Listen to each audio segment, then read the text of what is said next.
All right, guys, we are back for another episode of Two Powerlifters Getting Coffee. Today's episode, we got James Grudić.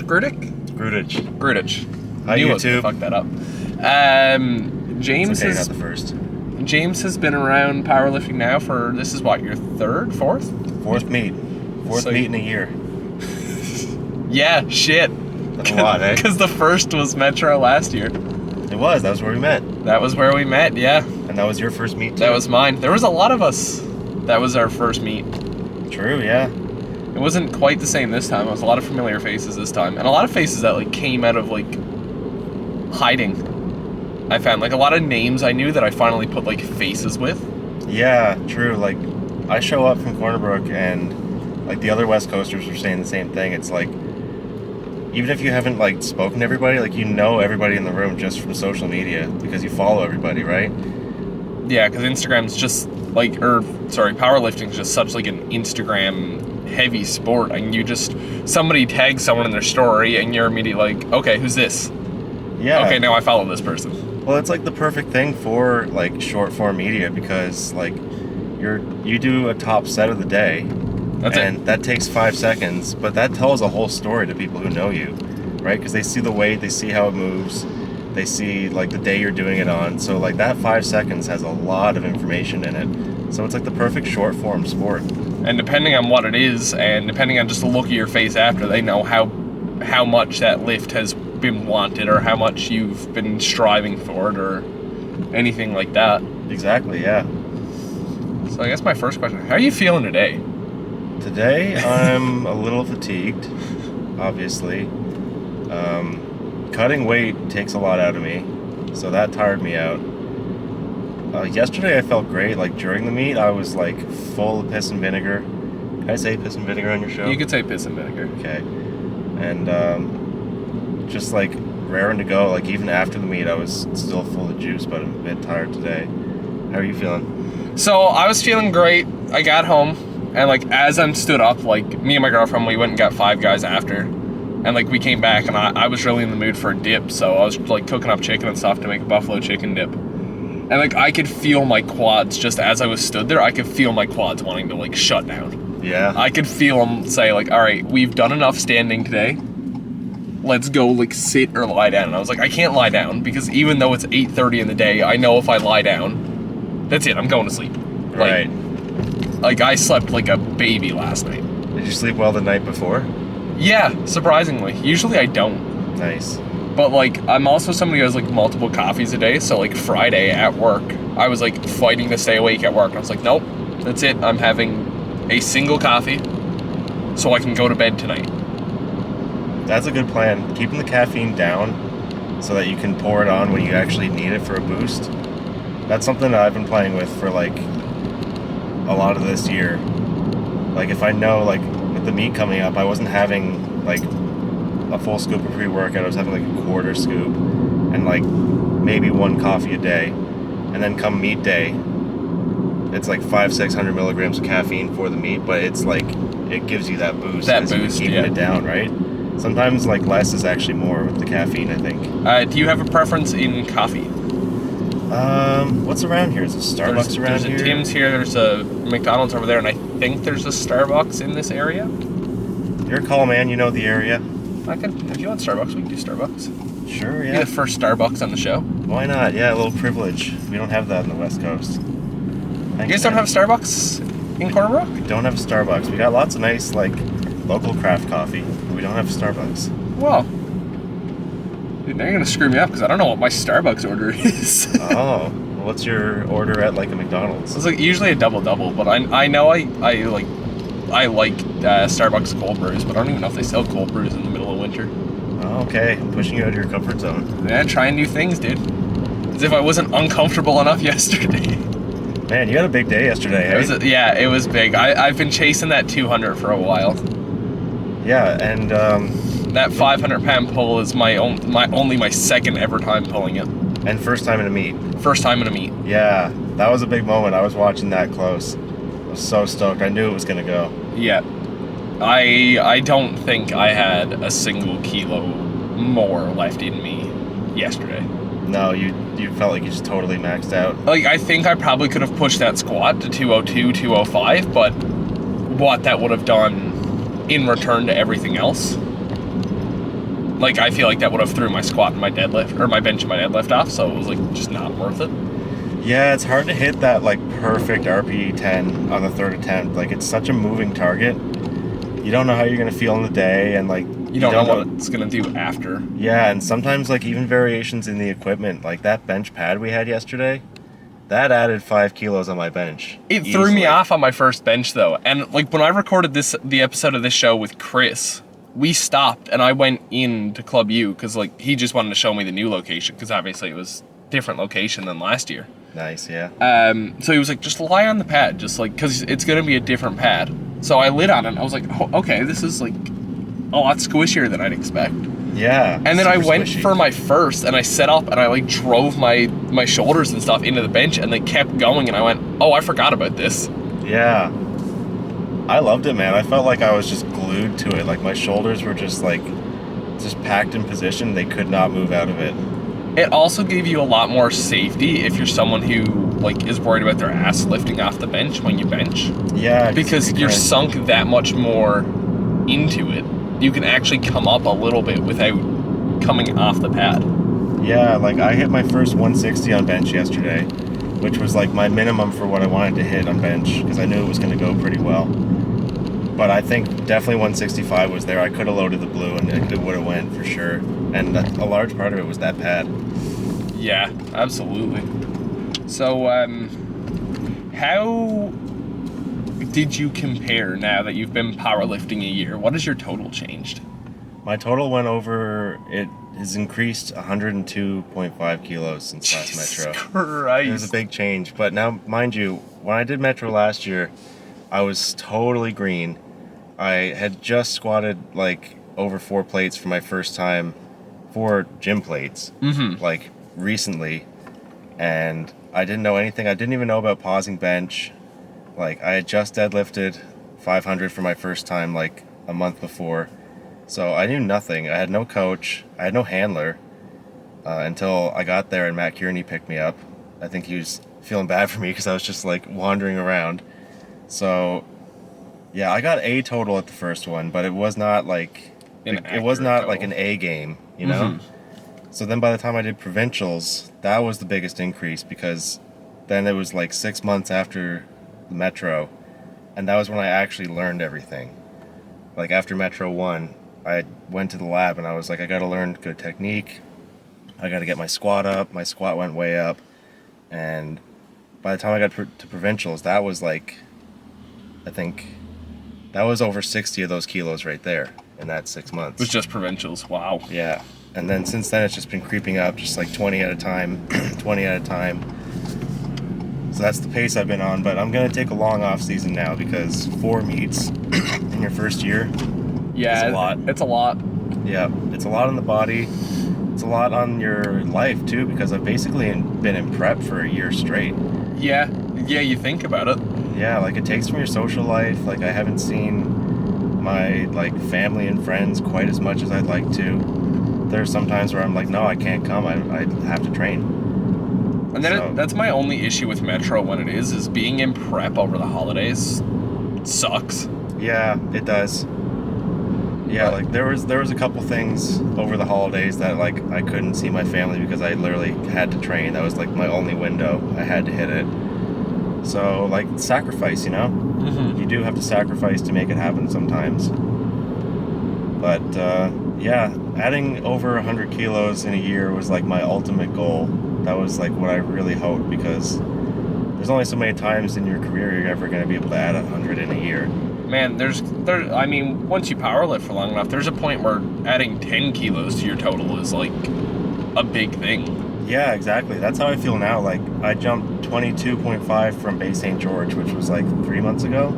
I think so, somewhere along there. And I feel like that was a huge jump. So, I'm happy with how things are going, but I do need an off season. So I don't know if it's going to be this year's provincials. Probably not. We'll see. Definitely Easterns in September. Hell yeah.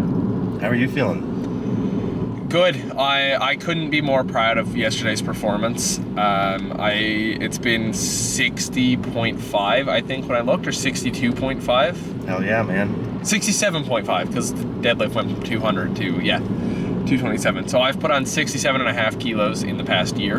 Hell yeah. That's awesome. I didn't look at my provincials, but I think from provincials I've put on like 30 or 40 kilos. Damn. Yeah, so I'm guessing I'm contributing a fair bit of it to, I guess, like the whole training style shift and the coaching shift. Right, because you train at Iron Body Works now, right? Yeah. Yeah. Yeah. So you're with the crew. Yeah. Yeah. With the gang. That's an intense thing, isn't it? Oh, training in there is, it's a lot and it's intense. I mean, we gotta train intense to keep pace with like Lucas, so. Right. But yeah. Lucas is like this meteorite that everybody's like hitched their fishing line to and just like, come back. Trying to reel back in. Yeah. Yeah, no, and I mean, it's a different training style. And it's just one that I found worked better for me. And I'm getting more results out of their training style. But yeah, so if I could do 67.5 in a year, that means by this time next year I should be able to put 50 on and qualify for 2026 Easterns. Nice. Because I'm 50 kilos away from the QT. How old are you? 23. Sorry to come at you with such a hard question. Yes, man. Like, Jesus. I'm supposed to be interviewing you here. So you're, I know, I'm a natural question asker because I have a journalism background, so. This was my first year open. Nice, okay. So you were open for this metro? Yeah, this was my first meet open. Nice, okay. Welcome. Welcome to the big pool. Yeah. I'm out of the kiddie pool. That's right. That's what I said to Will. I said to Will about him taking away my gold medal streak. He goes, no, this is just your first time actually competing against somebody. And I was like, well. True. Yeah. No more default. I've been the only 105 junior. And I guess I can't ride that for so long. True. Yeah, you've come a long way, man. And like, so your life before powerlifting seems like it was very different. Very, very different. Yeah. It was, and my life before the gym was even more different than that. But like when I moved into the city, like when I moved into St. John's, obviously didn't have friends or anything in here, so I just started spending a lot more time at the gym. I like just working in gym and school basically, and that led to me just training late at night like a fucking absolute buffoon, just like slamming like triple scoops of pre-workout, trying to max out bench every day, and just just on your revenge arc, not having a clue of what I'm at. Yeah. And been there. Yeah, and then I discovered powerlifting, and it completely changed everything. Do they still have cold brews? I'm sure they do. Yeah. Chocolate cream cold brew. What's a medium? Grande. I think they're over it if you just say medium. Hi, could I get a medium chocolate cream cold brew? Yeah. What do you want? And Grande Americano blonde. Yeah. That's everything. All right, perfect. 10:30 draft when you're ready. They've got a little camera looking at you there. Do they? Yeah, right by the microphone. You can see me? Yeah, you can see if you're flipping them off. Damn. Or doing a little impression of them. Shit. I didn't consent to this. I say with a camera there. Yeah, we're on camera right now? Let me get this, you pick me up. You sure, man? Yeah. Debit, please. Yeah. You came all the way to Airport Heights. Go. Just tap. Thank you. And just a second there. Yeah, no worries. Man, you didn't have to do that. No, that's only fair. You're driving. Yeah, what was I saying? You were talking about your revenge arc my, in the early days. My stupid arc. Yeah. The gym bro days. Yeah, and that's exactly what it was. It was just a bro split. It was training daily, trying to be Sam Sulek before he was even, like, popular. Yeah, I know that life very well. Like, you're going to the gym, you're just trying to get jacked, you're getting addicted to it. Like, every time you get a pump, it's a little bit better. And some days you feel like you're actually Chris Bumstead. And then some days you feel like... Thank you. And your blonde Americano. Thank you. Thank you. There you go. Thank you, sir. Yeah, and but it's so different because like when you're living that life, like you're intense with the gym, but you also like I found I didn't have any clear goals. Like yeah, I wanted to get stronger and I wanted to like do this and that, but like it was very different from the powerlifting world where you're in this like strict life of like you know exactly what the number you want to get next is. And the whole like idea of get stronger has a different meaning. It's kind of more like an ambiguous term when you're not powerlifting, because it's like, what does that mean? Yeah. And you're more focusing on your 1 rep maxes and stuff. Like, to me, I see just as much progress. Like if I could PR a double, like a heavy double, I'm like, absolutely, like that's amazing to me. Like you get really lost in like what you want, and like the whole like that was back when I was like pretty much still living on TikTok and stuff, so that wasn't helping the whole training style and like mentality towards training and stuff either. But then I went to watch Provincials of 22, I guess it was. Just like wanted to, I was kind of like teetering on the idea of powerlifting and stuff at the time. I was like doing the 3 lifts. Okay, yeah. You were powerlifting curious. Yeah, like I was doing the lifts mixed in with my, like I was doing deadlifts on back day, I was doing squats on leg day, and bench on chest, and obviously.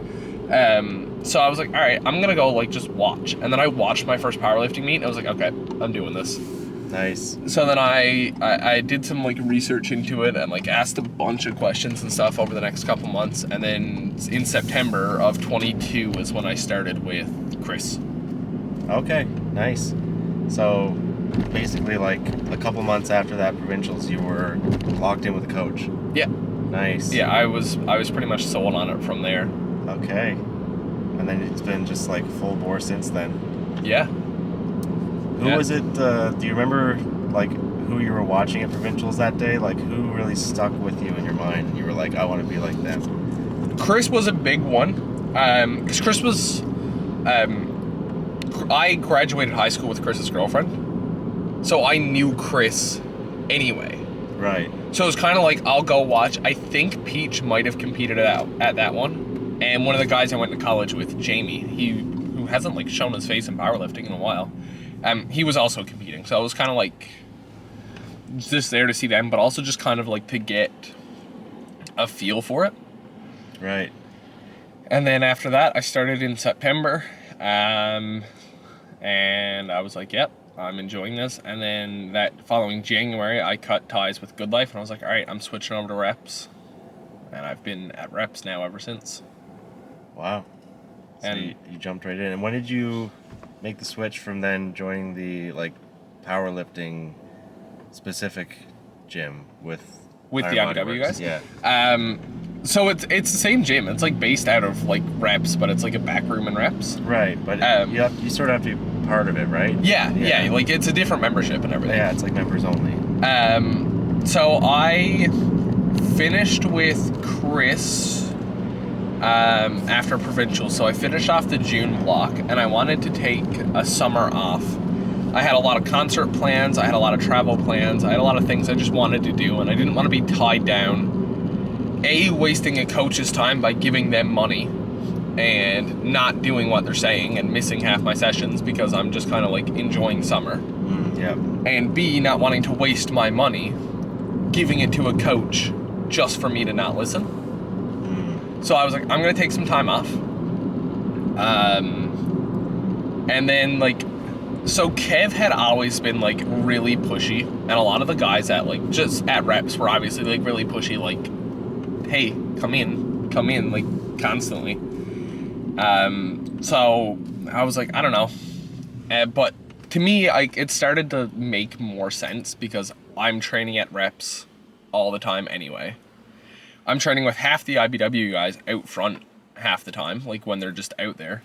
So I was like, all right, I'll give it a try. I'll come in for just like a day. If that, I messaged Tom and I was like, are you cool? Like if I were to just come in for a day and see what the training and stuff is like. And I PR'd my bench twice in that one day I went in there without even knowing. Now, granted, some of that is just being stupid to not knowing what the kilo conversion was at the time. Okay.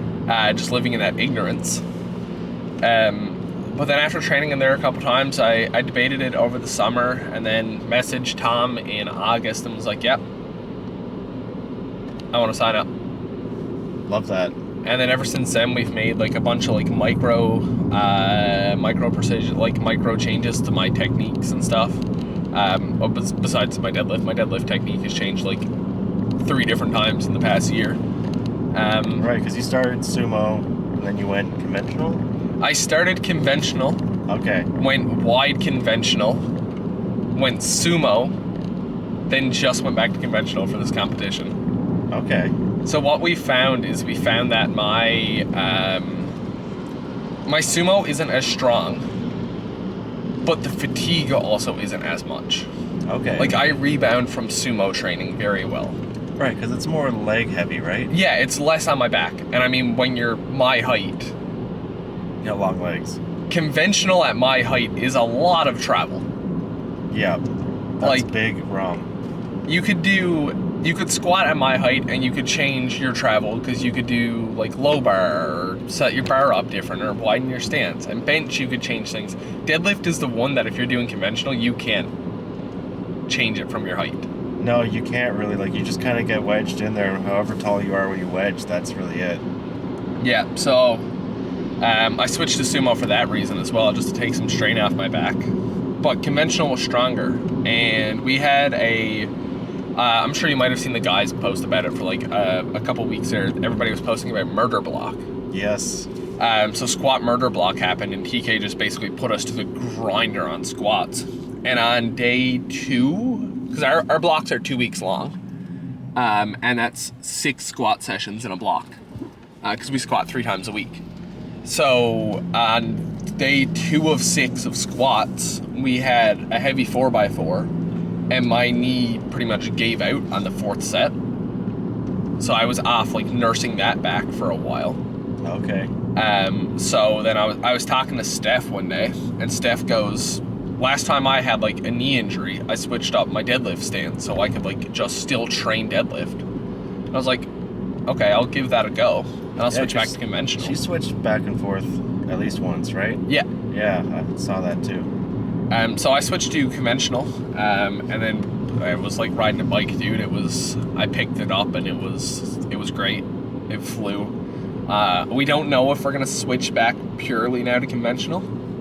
Because if I could train better on sumo and still build the strength, we might just go mostly sumo and then like do a scatter block here and there of conventional. Nice. But yeah, that's what the plan is for there. I'm becoming sumo curious. Yeah? Yeah, I've never ever pulled sumo aside from like maybe like 225 just for like to see how it feels. But yeah, there might be something there for me because I feel like with my build, I'm on the fence. Like you could go either way with my proportions. You're in the weight class too where you really start to see a split. You do, yeah. 93s, there's a very big split. Yeah, it's like half and half. Yeah. And even at the top level, like you watch Sheffield and like Jonathan Kaiko pulls conventional, Gavin Aiden pulls conventional, Patterson Griffith, he pulls conventional, and then there's Gustav Hedlund pulls sumo, but he's not leaving him behind. Like, no. They're all within a few kilos of him. It's not like a runaway, so yeah, I think it comes down to your limb lengths mostly, doesn't it? Your limbs versus your torso. Yeah, it is a big... It's all lever dependent. And like for me, I have very long arms. So for me, it's just better to sink my ass down and let my arms stretch fully out into a sumo. Right. Yeah, for me, it's like I basically just wedge in my hips as close as I can get to the bar and just like get my lats really tight and just push off with my quads and just take off that way. For me, it's like I can break anything off the floor and I can lock out anything, but getting from my mid-shin to my above my knees is all hamstrings. That's where I need to really break through. The big thing with sumo too is it's such a different lift. Like conventional is one movement where sumo is 2. Right. And like you see that in people when they lift sumo too. Like it's very much 2 movements. It's getting it off the floor to the knees, and then it's getting it from knees to lock. Yes, and sometimes it's very stark. You'll see like that it snaps up to that like 3/4 mark, and then it takes like double the length to pull get the back hips into through. it. Yeah. Yeah, and it's the big thing with sumo I found too when I started. You have to let sumo do its thing. Sumo takes time. It's not one snappy movement like conventional. You gotta like let it build, let it warm up, and like let your body rev up to it. It's a lot more time under bar, and you gotta like accept that it's gonna be more time. Yeah, I am curious about it. I might give it a go for like a half a block or something and just see how it feels. Yeah, it doesn't hurt. I think a lot of the issue with a lot of people with sumo is they give it one session. Yeah. And then they don't like it after one session, and they're like, okay, Well, I've got time now. Like, I've never had time yet in powerlifting because I've always been like 2 months for my next meet. I've got time now because it's going to be minimum of 6 months. So I can play around with stuff a little bit. I might widen my squat too. I think I'm ready for that. I feel a little bit stuffed in with my stance right now. I think I could probably go a little wider and feel a little bit more stable. It's funny, I narrowed my stance Oh yeah? and got stronger, I found. Yeah, you could have like, I mean, I watched Genj squat and like his knees are like 4 inches apart at the bottom of the squat. Like his knees are straight out in front of him, right? Yeah, And his squat is insane. My thing was I have extremely flat feet, and my parents never ever corrected how I walked as a kid. So I walk like duck feet, like my feet stick out like a V when I walk. Okay. Which leads to really awkward setups. And because of that, I put a lot more strain on the inside of my foot. And when I was squatting wide, it was causing a lot of inward knee cave, which was just a recipe basically for something to go wrong. Yeah. Yeah, it's So- kind of a stressful position for the knee, isn't it? We narrowed it up. I went and seen an osteopath and found out like my ankles were fucked and borderline fused. So we worked on that for like a couple weeks, and I've been like rehabbing them ever since. And it's been going fine. I narrowed up my squat and let myself drift more forward. And it's another issue of being my height is like your levers are very different. Like I know Jess Bittner posted a video on Instagram not that long ago talking about like having longer femur squatting. You really got to accept leaning forward into it. Yeah. Yeah, that's like, I watched Chelsea Lewis from the West Coast go through that same thing because she got into powerlifting this year and she's a tall girl with really long femurs. And to find that low bar took some work. Like she really had to work with her coach a lot. And because before she was totally getting stuffed like face down and like almost like horizontal torso. And now like has found it and it works. And that's the way I was finding it. Is when I'd squat, I'd go down, and then as I was coming out of the hole, I'd just fold. Right. Like my hips would come up, but my torso would go almost forward.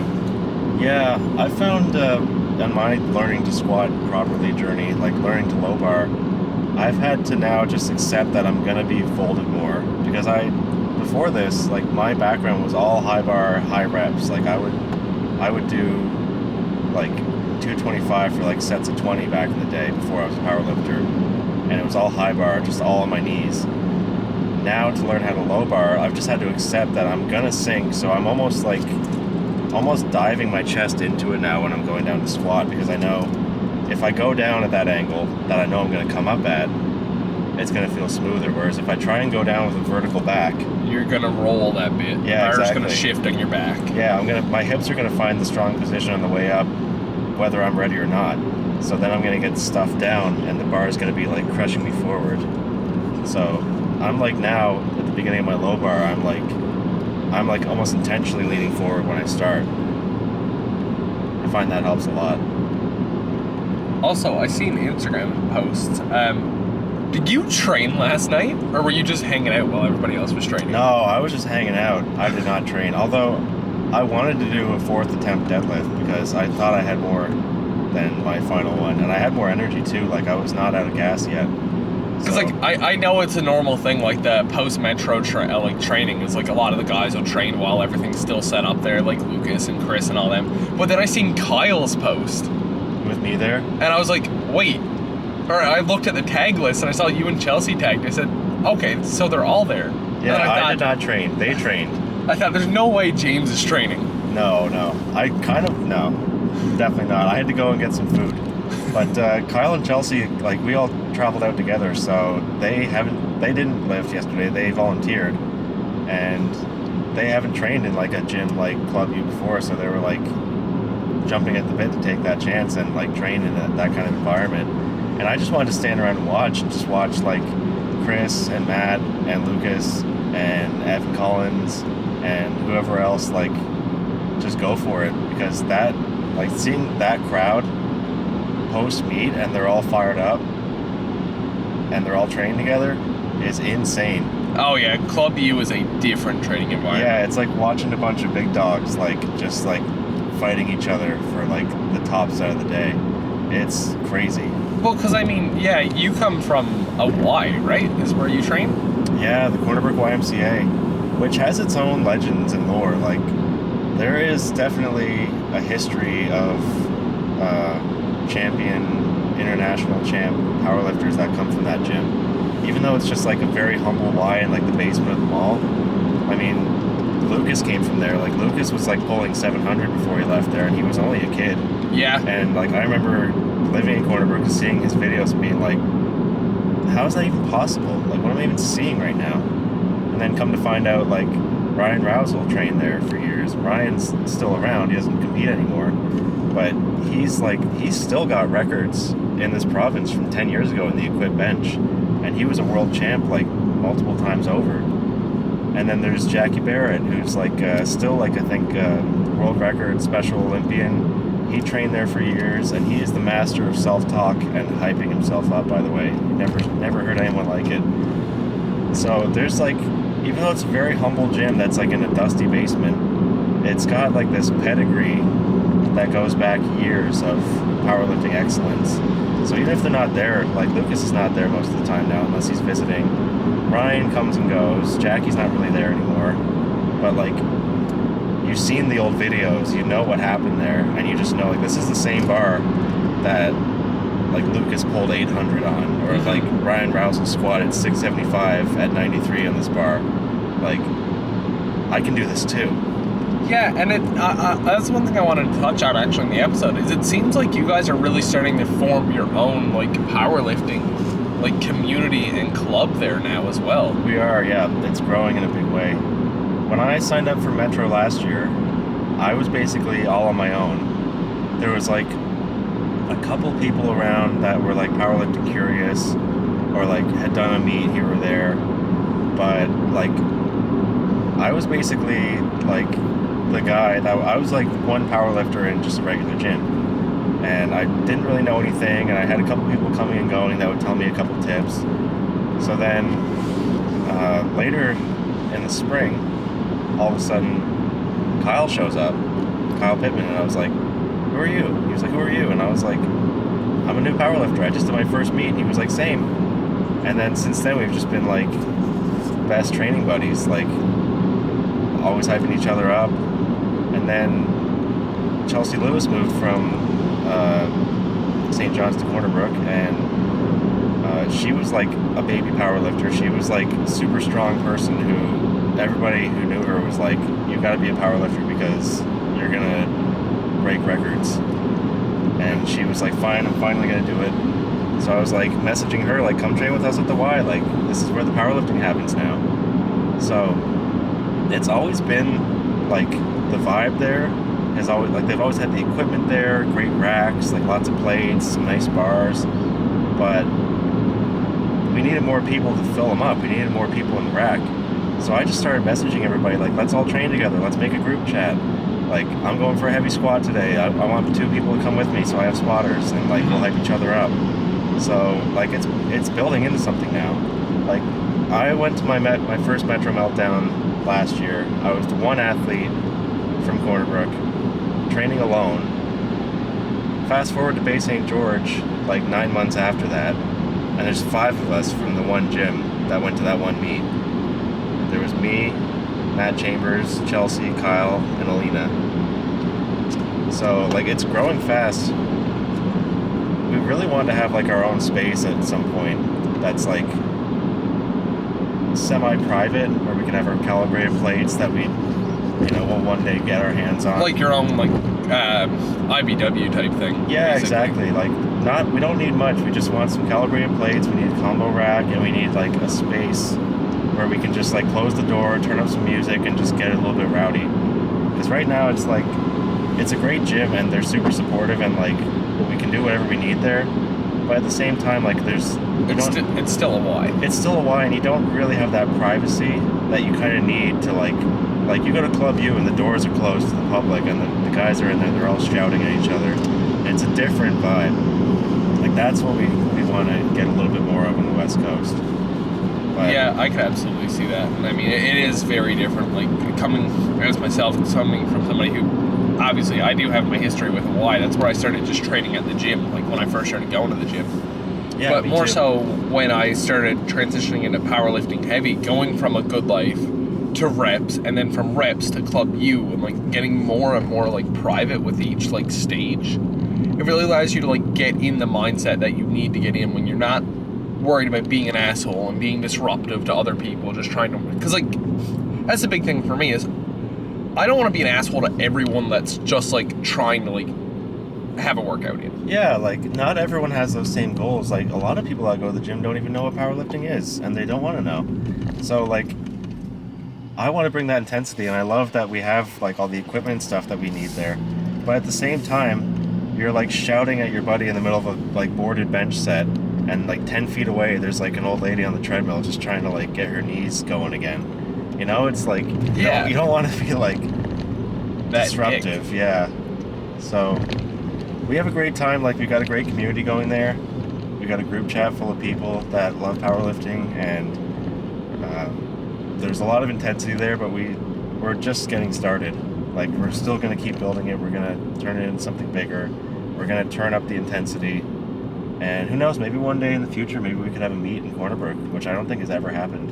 It'd be nice to have more meets, because I mean, like you said, you've done 4 meets now, and 3 of them were big slugs for traveling. Yeah, I've come to St. John's 3 times now, which I don't mind because it's a relatively easy drive. And It's just long. Yeah, but like I also have so many friends out here. Like I come out here and I see you, and I like recognize there's like 20 people that I recognize from like social media and who I've seen at other meets. So it's like a little reunion every time I come out here. It's like getting to see the whole gang again, you know?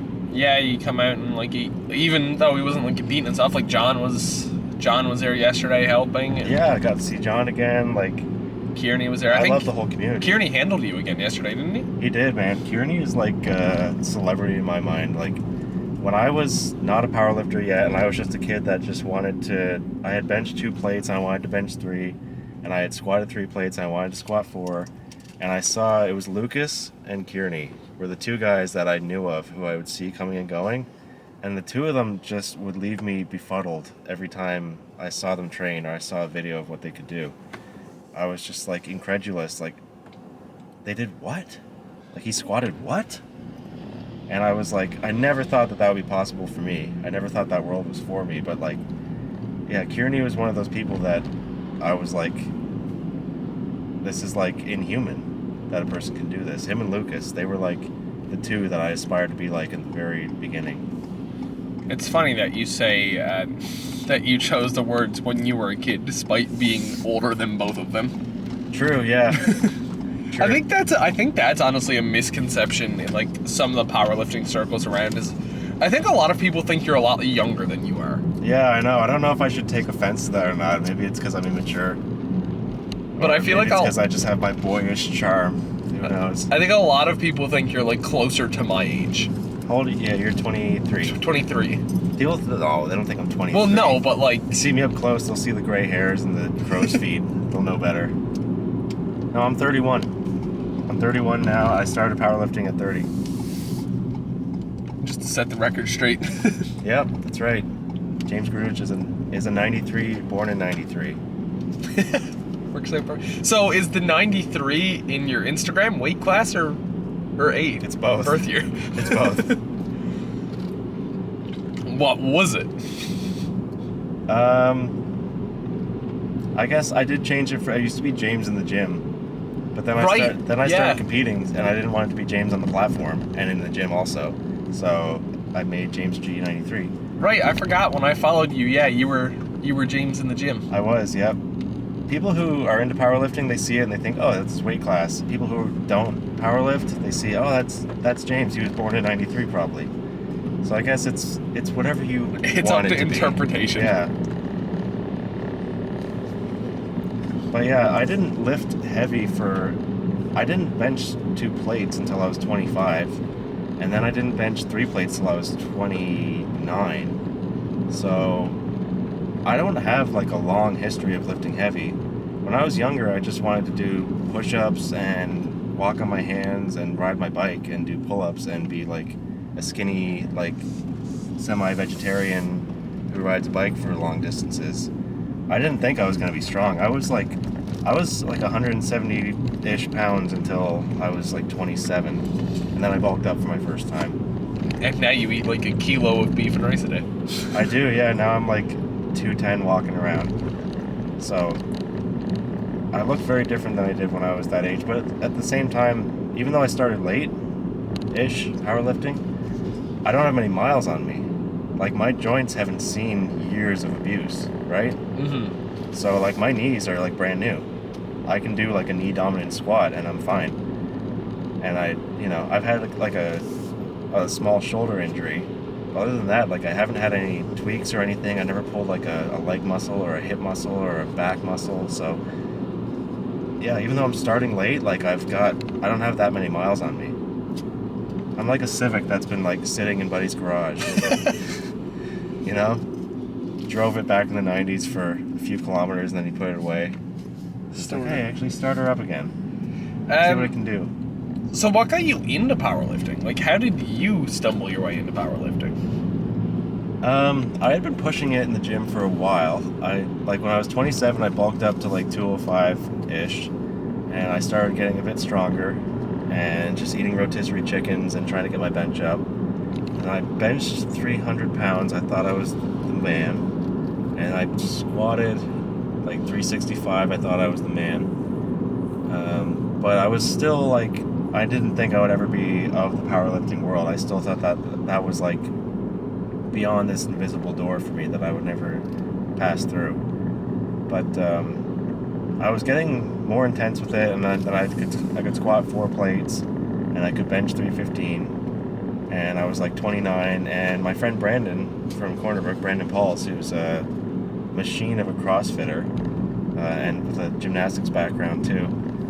He loves to do the rock games, and he knew that I was around and I had some kind of a background in, like, did gymnastics when I was a kid and stuff like that. And he was like, come do CrossFit with me, do the rock games. And I was like, I've never done CrossFit once. And he was like, yeah, I'll teach you. So we basically spent 3 weeks of prep going from having never done CrossFit to trying to do like chest to bars and like muscle ups and handstand walks and all this crazy shit that people spend years trying to make happen. And Brandon basically like pounded me until I could get it done in 3 weeks, enough to compete at least. So I was still the worst one there, but I competed in the rock games and got it done. And they were announcing the events one by one, so it was like, double unders skipping mixed with chest to bars, power cleans, and then mixed with jumping over the box or whatever CrossFitters do. And by fluke, one of the events was 1 rep max deadlift. So we saw that, we were like, holy shit, I've been training for that for years. Like, I've been trying to get my deadlift up for at least like 2-3 years now. So that was like a gift, and we both went in and we just gave everything to that event. So we were there in the CrossFit gym pulling on a weightlifting skinny bar with bumper plates, and we both pulled 500 for our first time, and we won that event. And it was such an amazing moment because it was like Brandon hitting his like lifetime goal deadlift that he'd always wanted to do, and me breaking through this barrier that I never thought I would see. And it was just like this moment of ecstasy that like is like you only have a few moments like that in a lifetime. It was amazing, and it gave me the confidence to get involved in competitive sport for the first time in my life, because I never did sports as a kid. I was never on a team. I was never like athletic. I hated gym class. Like you throw me a basketball and I would just like hate my life. So Yeah, I feel you there. yeah, I was not an athletic kid. I was like a nerdy kid who played guitar and watched films, and that was it. So Brandon really gave me that gift of like having the confidence to go and sign up for a sport and be competitive and be part of a community and meet new people, and just gave me the permission to say that I'm now an athlete. So that was November of 23. December I got my CPU card. Oh wow, it was like, so Yeah. you were that fresh into powerlifting when you did. Yeah. Wow. Yeah. So that summer before, I had squatted 4 plates for the first time once. And earlier that year I had benched 315. So I was like thinking like maybe I could actually be a powerlifter. And then yeah, after the Rock Games I was like, it's time. I'm ready. Like I want to do more sporting stuff. So I signed up and came out and did the Metro Meltdown. Was totally out of my depth still, but I at least went and did it and got a total. And yeah, that's the story of how I became an athlete at 29. Listen, man, a lot of people start at random times. John started like mid-30s. Yeah, I think TK started later in life too, didn't he? I think so. Yeah, he was telling me that. Yeah, it's like I said, man, everybody finds it different, but I was much the same way. Like I was never on a team or anything as a kid. I played hockey for like 2 years and hated my life. And like hated every minute I was on the ice, but felt like I had to be there. Yeah. Like especially growing up around the Bay, like it was like there's never anything happening. Like all the cool kids in my class are on the hockey team, so it's like I want to do that. And then I fucking hated every minute of that, and then that caused me to just like turn away from sports. And obviously there wasn't much options at home other than hockey. There was hockey and soccer, Where's and that home? was it. Grandbank, on the Buren Peninsula. Oh, okay, you're a Buren boy. Yeah. I don't tell people that too often. I couldn't place it. Usually I feel like Buren has a very distinctive accent, but I thought you had a towny accent. I've lost a lot of my Buren accent. Okay, yeah. Since I moved in here. That's one thing my girlfriend always says. It's funny the second I turn left at Goobies, or like the second I hit Goobies, my accent changes. Yeah, like- you get that Buren accent back. When I go out there, or like, she said it's really bad. Like if my dad calls me, like, I live in here with my mom, and she's lived in here for years, so she's kind of after like losing hers as well. Not to the degree I have, but she's after slightly losing it. But when I call my dad, apparently mine comes back so strong. Yeah, it's like one of those things by association, it comes back. And a big thing for me was during COVID, I got really, like, I spent a lot of time. I worked a lot of night shifts because I was working at a fish plant at the time during COVID. So I spent a lot of like late nights. I'd get off work at like 2 a.m. or like 3 a.m. and then I'd play games for a couple hours before I'd go to bed. So I got really into raiding on Destiny 2. And I started like trying to find groups to raid with. And obviously there's nobody in North America really up and playing at that time of day, especially on a weekday. So I started playing with a lot of like Europeans or like Aussies and stuff. And then naturally the Newfoundland accent is just impossible for people to understand. So I just kind of started losing my accent from playing with them. Did they chirp you a lot? Oh yeah. Did they say like, where the hell are you from? Yeah. Ireland? That was a big one I got. A lot of people thought I was Irish. Especially on the Avalon. The Avalon is super Irish.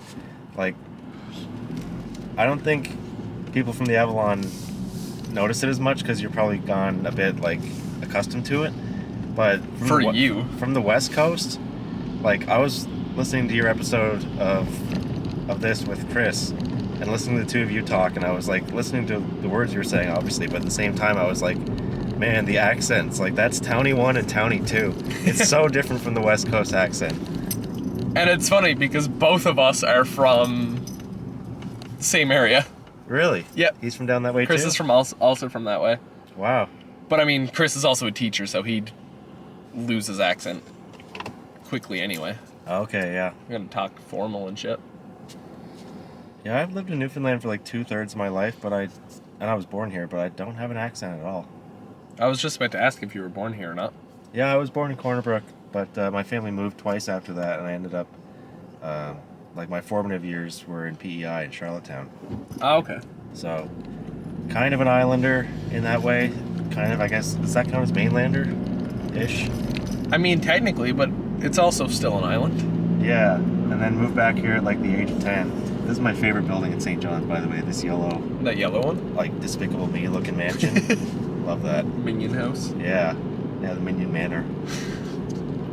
St. John's is a beautiful city. Like, I do have to remark every time I come here, just like the old houses and. Especially this section of town now, like Yeah. the downtown area. Oh yeah, not made for cars. That's for sure. No, man. Trying no. to drive down here, like, Godspeed to us here now, man. We're going into the rat's nest.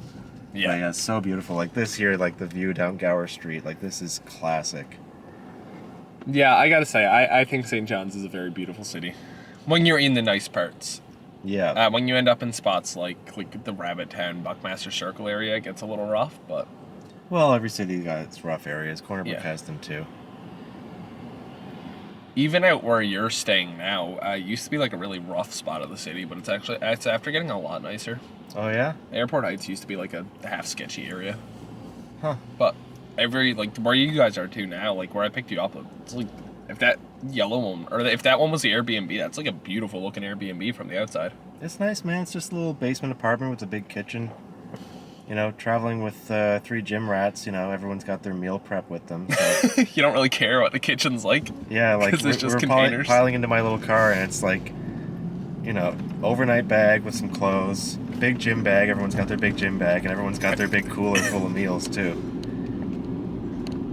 Yeah, just containers upon containers of chicken and rice. The poor microwave. Oh yeah, microwave and the stove, going full tilt. Downtown St. John's, Duckworth. Yeah, it's how do you find that? Going back to the whole travel thing, how do you find having to like drive for, like sit in a car for 8 hours and then turn around and compete the next day? Driving's not bad because it's just quiet time, just resting basically. I might as well be sitting on the couch, and I can have my heated seat on, and it's kind of therapeutic to like my back and stuff. So the drive is really not bad. Cutting weight while driving sucks. Like yesterday, water loading. So got up at 6, on the road by 7, cut water at 4, or ended up being like 4:35 actually. But in that time, I had to drink 12 liters of distilled water. So while you're driving, and you have to stop every 30 minutes to have a big pee, and you're only eating like chocolate and like whey protein, and cookies. That part of it sucks. Like, I don't mind the drive at all, but it's the aggressive weight cut. Yeah, while driving. It's like the worst way to have to do it. I really like this Fogtown art here. We got this. The devil cutting the hair. Yeah, this is like a traditional tattoo style. It's like a devil with tattoos giving a haircut to a human being that has a tattoo on his butt, and he's reading the newspaper that says the end times. I like that. Yeah, there's some really nice art down here. I know up here, it used to be Mary Brown's, but I think it's a Fat Bastards now. There's a beautiful mural painted on the side of that building as well. I love that. I love how much artistry there is in St. John's and like music scene. I mean, Corner Brook has a music scene, but it's nowhere near. Like St. John's is like totally saturated. And I mean, like also like every like power box you see down here, Yeah, they're all painted. covered in posters. Lots of cool tattooers around here too. Really cool tattooers in St. John's. I need to get another one. Yeah, what's your next one gonna be? I don't know, but I'm also so toxic into the mindset of training now. I'm like, I don't want to get another tattoo because it's like, Then I gotta baby it. then I gotta baby it and take time off training. Right. And especially now that I'm like pushing for that Easterns qualifier, I'm like, I don't want to take the time off. So what's that qualifier you're trying to hit? 597. 597, and right now you're at. 547. So I'm exactly 50 off. Okay. Yep. Ideally, I'd like to be hitting like 6 or 605 or something, because you know anything could happen. Right. Day of. Yeah. I joined powerlifting the year that the qualifying standards went up after like being there for quite some time. Yeah. So now to qualify as a 93 for nationals, I have to get 710, which is like pretty aggressive. Because it used to be 665, which I was originally striving for that point, but by the time I got to that total, it had already gone up. So I missed the window. So it's a high mark. It's definitely going to thin out the pool by a lot. But I think that's why your weight class got hit with it so bad, is 93 is a big class. It's a big class because it's right in the middle of the bell curve for like the size of an athlete. So it's like just population-wise, it's like more guys fall into 93 than any other weight class. And because of that reason, it's super competitive because if you got a higher population, you've got more freaks. So like a lot of the super freaky genetics and the guys that are just like super stacked when it comes to lifting, they just happen to fall into 93 because there are so many 93s. Yeah, and that makes sense. I mean, like, it is like probably the most competitive class. Not even like locally, even like nationally. It's a very, very competitive class. Yeah, I know now that I'll never be like a world class 93 with the runway that I've got, just because, I mean, the guys at that level are so freaky. Like they're like a different species. Yeah. So, I mean, me and Kev have this conversation fairly regularly. Kev's a 93 too, so it's like... Isn't he going down to 83? He's a really light 93. He's a very light 93 just because, like, he wanted to... he used to bodybuild, and he just wanted to, like, go into... he turned 30 in December, so he wanted to go into his 30s, like, as healthy and, like, lean as he, like, could. Okay. Because, like, he was like, it's probably, like, the last, like, good shot he'll have at doing it if he wants to stay, like, competitive with powerlifting. Right. It's like 30 is, like, a good milestone to just, like, do it, and then he's slowly working his way back up to a 93 now. He was never a full 93. Yeah. And I don't know that he ever, like, will be. I don't think he ever wants to be. But then he never has to cut. Exactly. So it's the trade-off. Like, I cruise at, like, right now, I'm a bit bloated these days. Like, I'm cruising at, like, 96 and a half. So, like, I'm a big 93. Yeah. I could lose, like, I'm going to go on a little cut after this comp now and just chop off 5 or 7 pounds just so that I can leave a little bit more space for some more muscle and just chop off a little bit of fluff. Because I don't want to have to be cutting that much to get down. But, yeah, I thought Kev was going to go down to, because he was, like, almost halfway in between. I don't know Kev well, like, we never actually met. He seems like the coolest guy, and I love his intensity. I would love to face off against him. I would love to share the platform with him. I think that would be a hell of a meet. Maybe one of these days we'll go head to head. Yeah, like, I mean, and that's the other thing too, like even locally, like, I would argue the biggest population of active powerlifters, I'll say, because obviously there's powerlifters who aren't lifting right now or taking time off or whatever. I would argue the biggest population of active powerlifters right now in Newfoundland is 93. There's a fair few of us, yeah. We gotta get us all in the same room one day. We gotta get every 93 in the province. And just lock the door. Just lock the door. Let you guys figure it out. Yeah. No, we gotta have a meet where like every 93 does it. And we'll have like 8 of us. Meanwhile, my weight class is small enough that I could fit all of us in my car for an episode. That would be a great episode. Just me, Genge, Will, and John. There you go. The 105 special. 4 105s. You could call it 405. I used to live in this area. I used to live right up Shaw Street there. I didn't know you lived in the city. Oh yeah, I lived here 2 different times actually. I lived here when I was your age, when I was 23. I guess when you were going to school? Yeah, I was in university then, which I never went through. I never graduated university, but I tried. I gave it 2 good attempts and it just wasn't for me. At the same time, I was also in a band, and I just like being in the city and going to shows, and it was exciting. I guess the life for a band was a lot better in the city than it was in Corner Brook. Yeah, if you want to get shows. Why is this police officer parked at this old graveyard? I was just thinking the same thing. That's a spooky-looking scene. He heard something in there. Shit. Zombie on the loose? Who goes there? Yeah, no, that's an odd one. But yeah, like I used to be in a band that was we were pretty active when I was about 23. I was lead guitar, songwriter, and lead vocals, and I had two really good musicians, Frank and Rain, backing me up, and it was a trio, and we did quite well in the local scene. Then I moved away, and that sort of goes away, so haven't been too active with the music in Cornerbrook just because the scene is, it's very intimate. It's like kind of the same few people who all know each other, so I don't really mix because I'm not really part of that scene. So before lifting, like, music was my biggest passion by far. Like, if you caught me in my 20s, I was probably playing guitar. I was not at the gym, and it still is a big passion of mine. So what got you into the gym? I first stepped in the gym when I was 19 going on 20, and I think it was just because I spent my teen years just like, I was like pretty underweight. I was like real skinny kid, pretty vulnerable. Like, I wouldn't really be able to defend myself from a bully at that age if I had to, and just like a real soft, kind of sensitive kid. So I think I just got sick of it, honestly. At 19, I was just like, I want to just try and get jacked.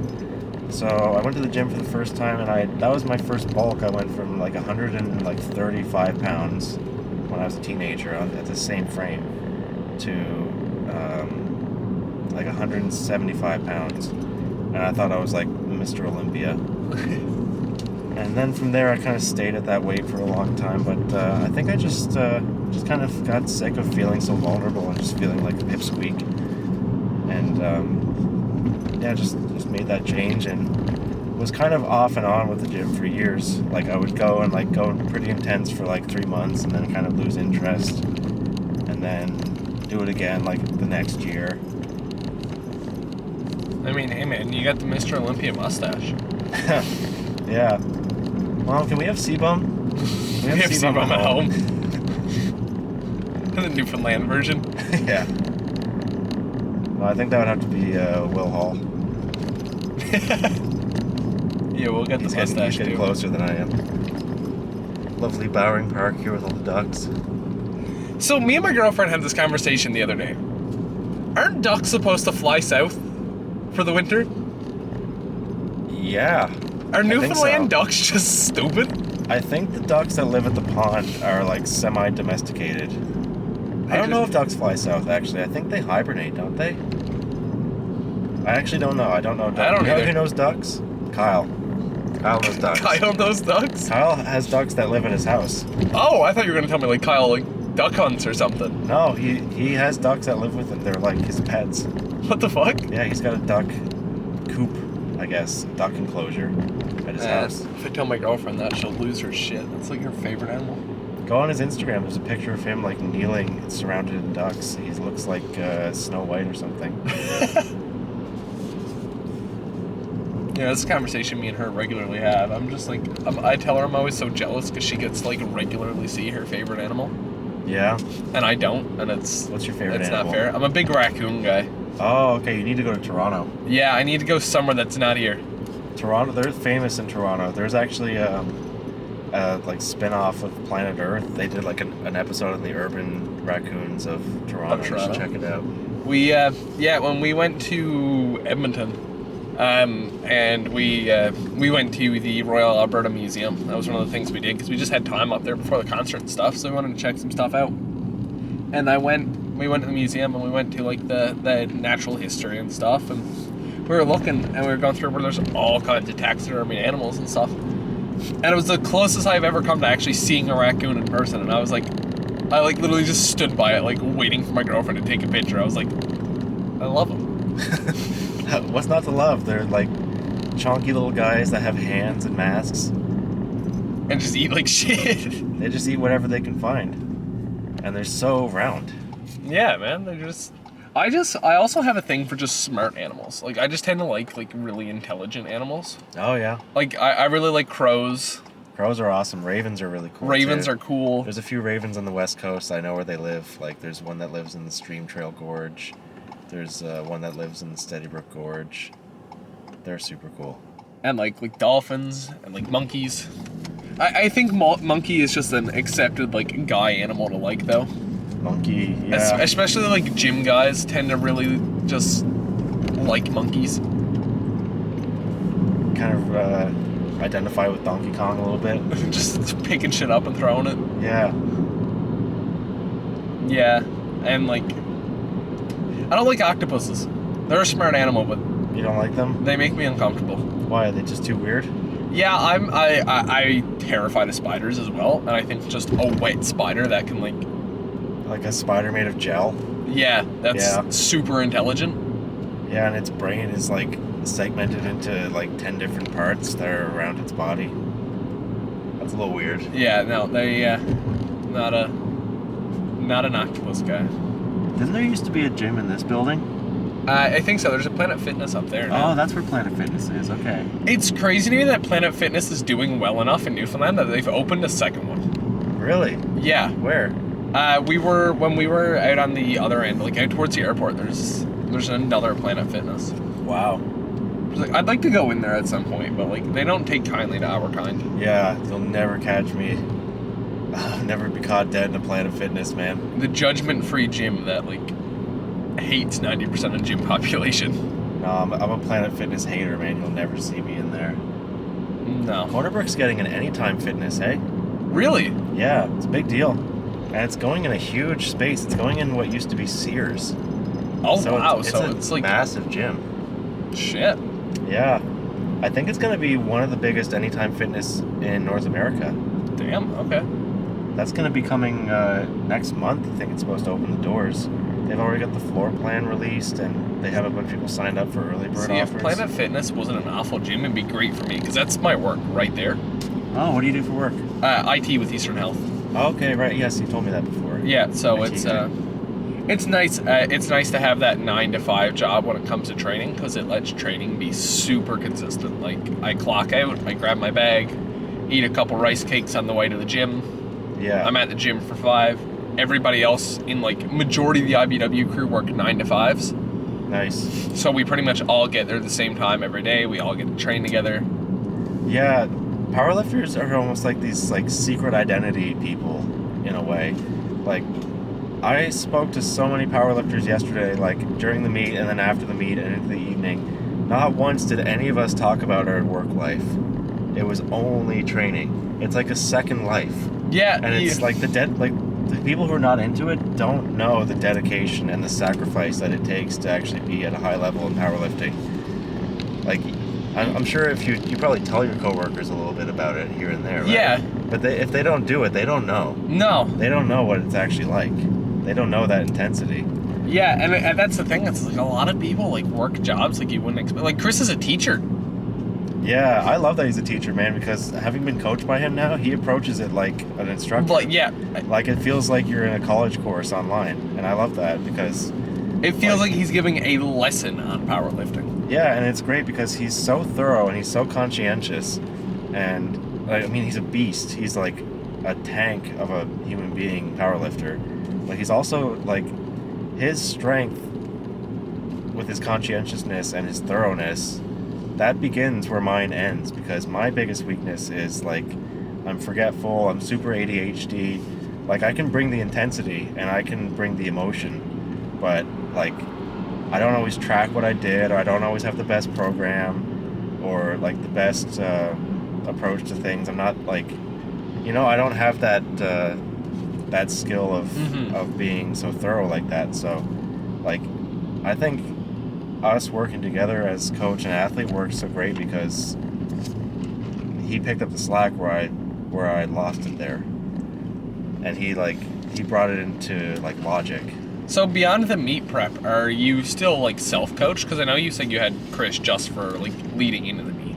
Yeah, I was resistant to having any coach for a long time just because I was having great progress alone, and I knew that like I don't take direction super great. Like I'm a little bit defiant, and I thought like there was a fair chance I could end up paying a coach and just disagreeing with everything they say.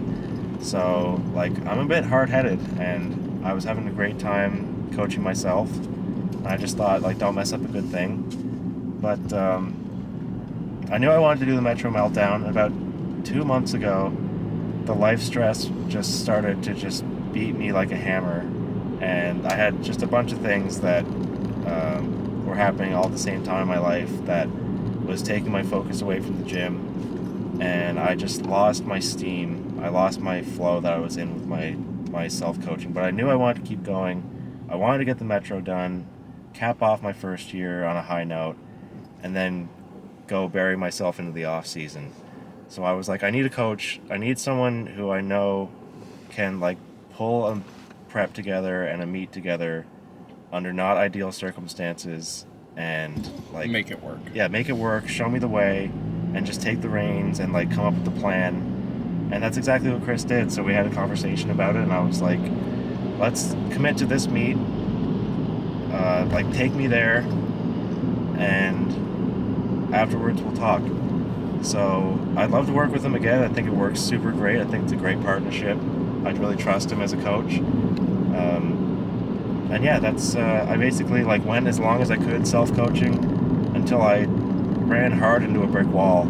I couldn't go any further. I lost my momentum, and I was like, I need someone to carry me through the next 5 weeks. Mm-hmm. And he stepped up and he did an excellent job and came with a great plan that was personalized for me. It was based on what works for me in the past. And come meet day, like I didn't have to make one decision yesterday. Like I didn't have to think at all for like my warm-ups or my attempts, or I was basically, you load it and I'll do it. Mm-hmm. Like, and it's nice to not have to deal with that. Yeah, and not have to, because my other meets, like I was like really overthinking, like nitpicking kilos here and there, and like didn't have the confidence to like make a big jump from my like last opener to my first deadlift. But yesterday I was just like, yeah, you guys load it, I'll move it, and keep it going. Like, just give me more. Mm-hmm. And it's so nice to not have to deal with that monotony of the day of. Yeah, yesterday was the best I've ever felt at a meet, physically and emotionally. Like, I have a little bit of a history of like letting the nerves get to me on the day of and getting a bit upset, getting in my head. Like, I'm happy after it's done, but like I didn't really enjoy my first couple meets too much just because I was so like stressed out. Mm-hmm. And yesterday I felt like I was just grooving. Like I was just like, this is awesome. Like, you know, like just giving thanks just to be there. Like having a big smile on my face, watching everyone else's attempts, like watching your attempts, seeing you like hit your PRs that you were searching for. Like just feeling like that excitement for everybody else and for myself. I think it's because I just had that weight lifted off me. I just didn't have to make all the decisions myself anymore. And the whole watching thing, that was really nice about how this Metro was set up versus the previous Metro and Provincials, because those were the only two I could speak on, because those were the two meets I did. But for those two meets, it was very hard from the warm-up area to be able to see anything. Because if you wanted to see anything at the first Metro, you were in the hole, and you had to like block off the actual lifters who were supposed to be like getting ready. Yeah, you had to clog up that narrow area because it was a small little space. It was very much a garage. This time, pretty much that entire corner where like the team was set up, where the IBW team was set up, was very nice and open that you could stand and look out and see the lifts. Yeah, you could sort of float around a little bit. Have a little bit of breathing room. Or you could go out the other way, go out the back towards like where the bathroom and stuff were, and you could watch from the crowd. I just kept I was in the athletes area most of the time if I was watching anybody else, and I was just peering through the curtain, which I know you're probably not supposed to do, but I was just opening the curtain a crack and just catch a glimpse of peering through the curtain, watching Dryden hit his record squat, and just seeing it from that side angle. I was like, how does he move that? That's insane. Dryden's low bar makes me uncomfortable. Dryden's low bar, I told him this last night. I was like, your squat makes no sense, and it's so effective. Like, physically watching it, like, I don't know how you move the weight in that way, but it's such a strong squat. Like, I knew months ago that Dryden was the best lifter at Metro. There was no one that was going to catch him. and I didn't even put that pressure on myself. I was like, this is Dryden's day. I'm gonna take a swing for the highest total I can, and he's gonna be above that no matter what. So, because I was watching his training the last couple months, and I was seeing him, like, he squatted 285 a few weeks ago, and it moved so fast. And I told him this yesterday. I was like, after I saw you squat 285 on Instagram, and I closed my laptop and I walked away and I went outside. Like, I had enough internet for the day after I saw that. It's funny that you say that, though, and that's how it was from your point of view, because I know for a lot of people going into this Metro, it was between you guys. Between me and Dryden? Yeah, for best lifter. Man. A lot of people had it built up as... Hell, I mean, I'm glad there was a build-up, but I knew.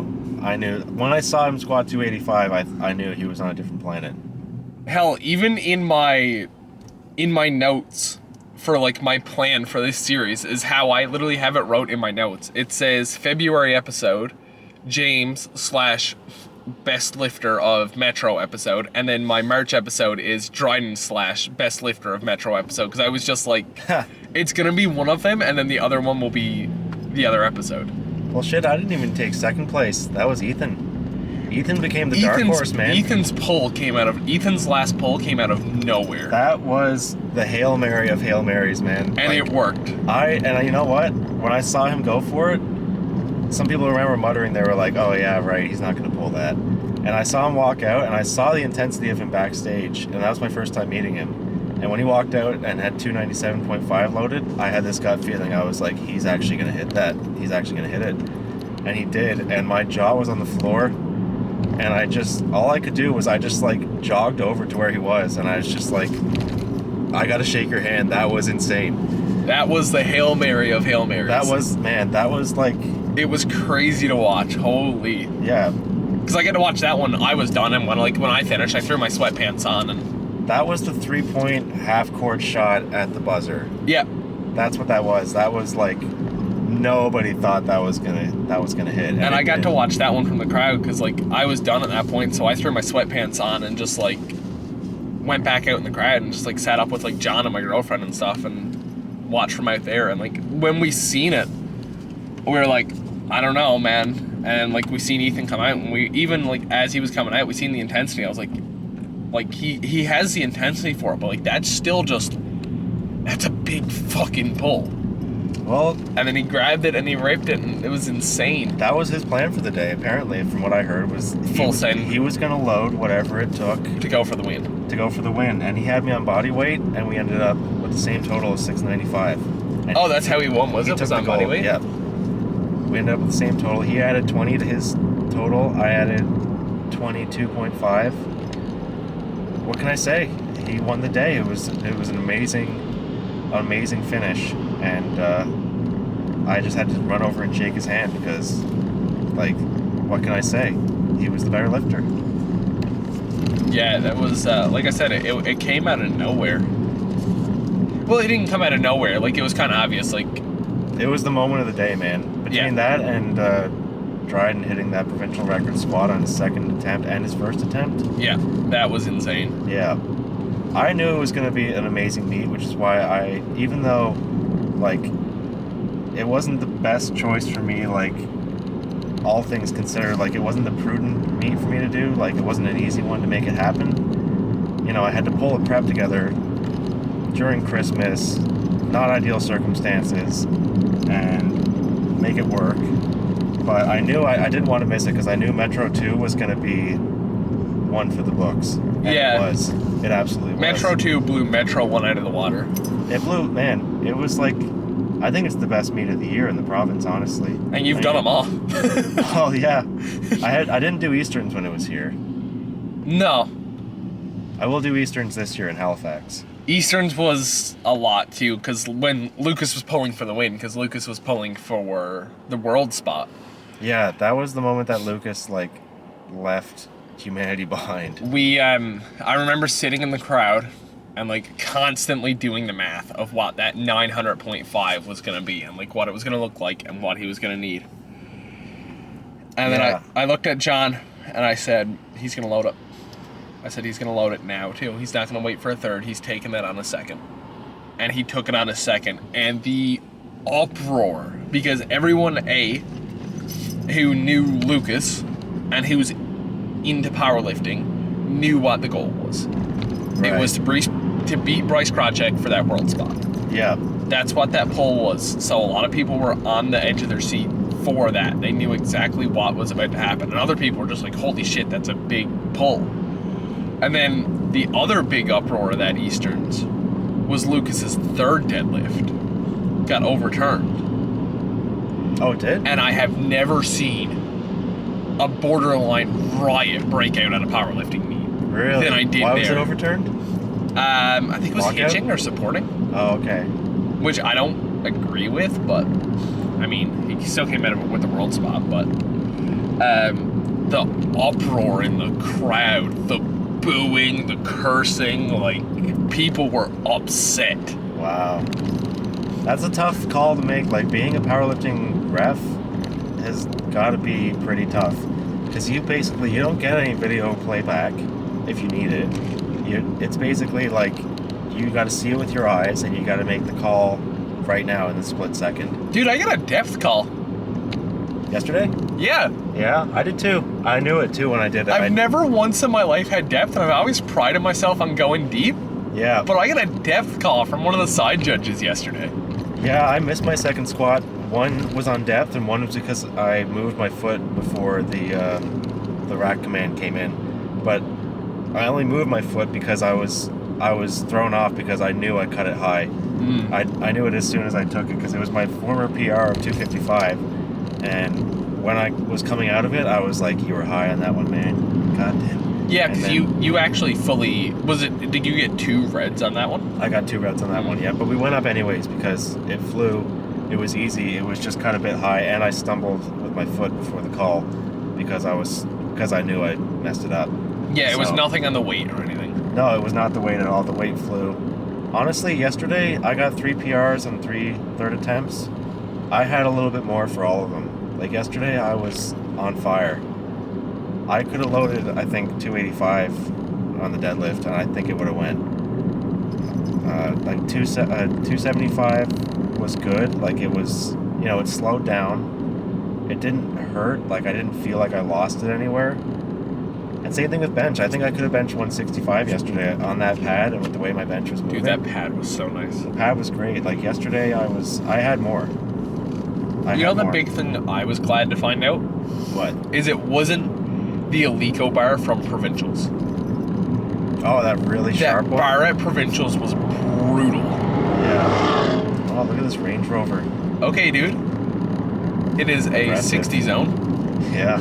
Yeah, I was, I'm a big fan of your show. Like, when I knew you posted Chris's episode last night, 2 nights ago in the Airbnb, I was on YouTube, and I was like, let me pull up Lenny's show. And as I was searching 2 powerlifters in the car, I heard from the other room, and Kyle was already listening to it. Oh, was he? Yeah. So the 2 of us were tuning in.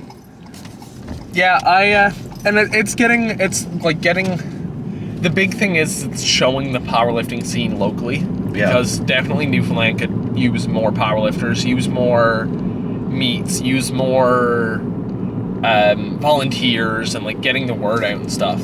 Yeah. And like the sport as a whole can just use more attention. So like I kind of want to like push what I can with that. Yeah, and like I love what you're doing with that. Focus more on like local talent, because there is other podcasts, but like Luke's podcast, Red Plates is much more national, international level athletes. Right. Like, I mean, hell, they had Shell Becklin on the most recent episode, and he's the favorite to win for Sheffield this year. Yeah, and the thing about powerlifters is that, yes, they are like celebrities, like the ones at the top level, but at the same time, not everyone in the world even knows this sport exists. No. So, like, I go on Instagram and I see a post by, like, Gavin Aiden, who's, like, the top 93 of all time. And there's plenty of people who don't know who he is. And I'll leave a comment on his post and he'll reply to me. Yeah. Like, it's not that big of a world, powerlifting world. Like, everyone kind of knows everybody, right? Yeah, it's not. It's like being like a famous pickleball player. Yeah. Like, you're big in your sport, but, like... I should just start telling people that's what I'm into. His pickleball. They're like, what are you training for again? Oh, really into pickleball. Yeah, pickleball world champ. Yeah, I really got to work on my serve. We got the pickleball Easterns coming up, and it's going to be stiff competition. So, a big question I always ask people is, what do you do for work, and how does it affect your training? So when I started powerlifting, I was still a reporter with CBC. So I went to journalism college here in St. John's. I got into reporting. So I was basically like a catch-all reporter. I would do like written stuff. I would do radio pieces, sound pieces, interviews, some TV stuff, video stuff. But it was, at the same time, it was mostly a 9 to 5. So it was very manageable with the time because I would basically finish that and then go train right afterwards, just have a pre-workout at like 5 o'clock and go try and, become a powerlifter.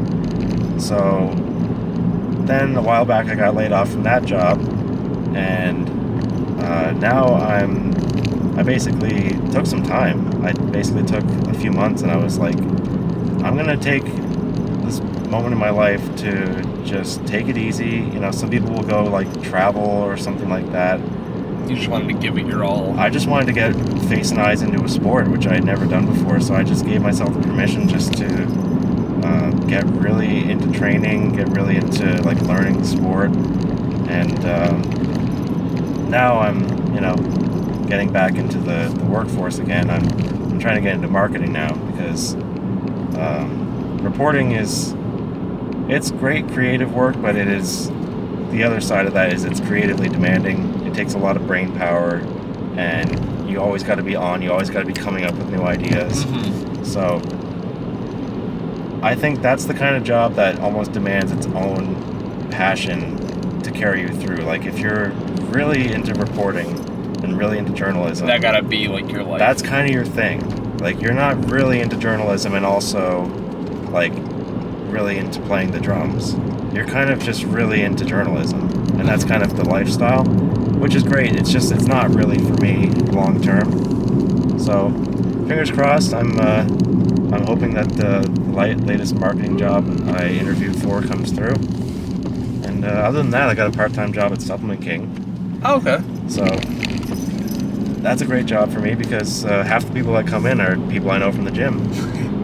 And they walk in, they're like, hey, you're that powerlifter guy. And I'm like, hey, yeah, you're that guy from the gym. So that makes sense of why the Supplement King Corner Brook page has been using your picture as the advertisement for the NLPA discount.